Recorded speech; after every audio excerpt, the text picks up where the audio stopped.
How do you handle the changes in curriculum?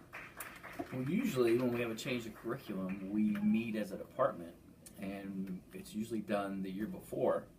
And so we spend a year charting out new resources, new textbooks, new materials that we can do and plans so that we make sure that we have all the necessary materials for the next year.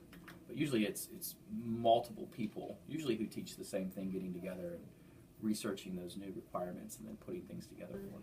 Anytime that there's been a change in the curriculum for my classroom, it's generally been a result of student feedback or parent feedback. And so as a teacher, what I've done is just kind of been a vessel to help facilitate that change.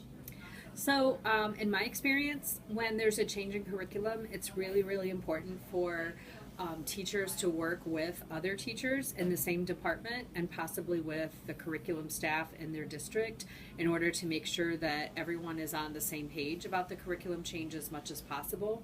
I think it's really important then, too, for the district to do some kind of communication with parents and the community and other stakeholders to communicate why that curriculum is being followed.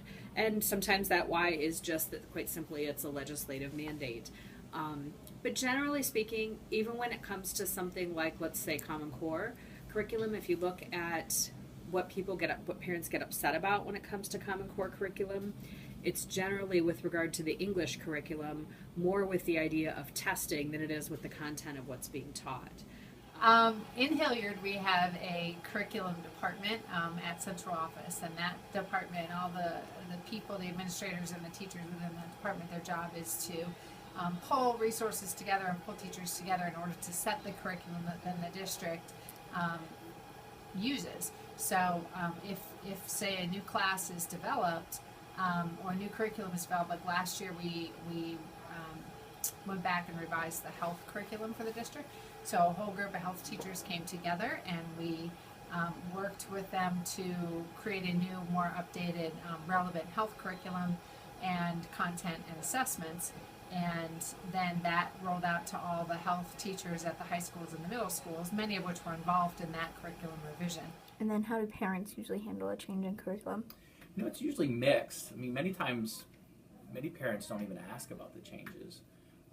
But that's a lot of open house nights and parent-teacher conferences and things of that nature.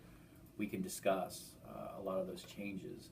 And then usually if they're tied into state testing, that's where most of the questions come from. And so we'll discuss the state testing stuff when parents have questions.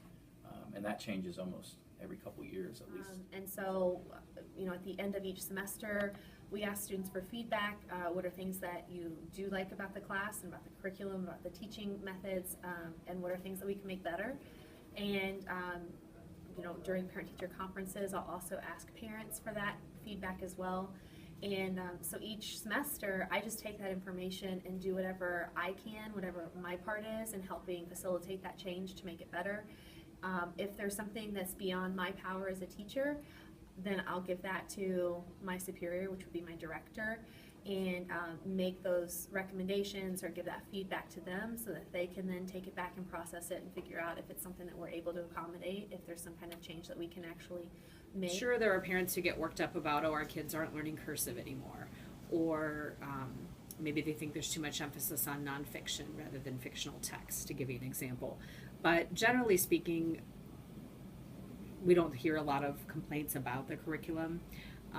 But I think it's really important to work again with other teachers in either a formal data team or professional learning community setting, or even just informally, to communicate and kind of be really clear with everyone about why the curriculum is being followed and what we think students can gain from it. So if a parent were to come in with concerns about the curriculum here in Hilliard, it's not a one teacher decision. You don't have individual teachers deciding what to teach.